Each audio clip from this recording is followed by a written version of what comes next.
20 তারিখ চলে গেছিলাম দোকানে। দোকানটা দেখছো কত বড় আর প্রচুর স্টক।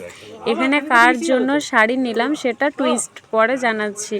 তো তারপরে এখানে আজকে 22 তারিখ আমরা রেডি হয়ে চলে এসেছি। সকাল 7:30টার সময় আমরা বেরিয়ে পড়েছি।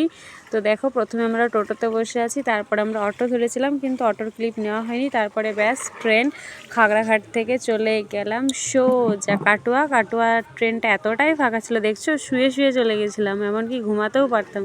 যদিও ঘুমাইনি, এমনি মজা করার জন্য ভিডিও ক্লিপ নিয়েছিলাম। তারপরে ওখানে আমরা বেশ কিছুক্ষণ দাঁড়িয়ে থাকার পরে কাটোয়া থেকে ট্রেন ধরে চলে গেছিলাম সোজা পূর্বস্থলী।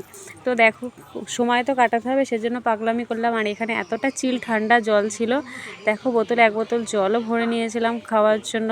তারপর ওখানে দাঁড়িয়ে আমরা ঘুগনি আর পাউরুটি খেয়ে নিয়েছিলাম, কারণ এতটা সময় তো কাটাতে হবে আর খিদেও পেয়ে গেছিলো।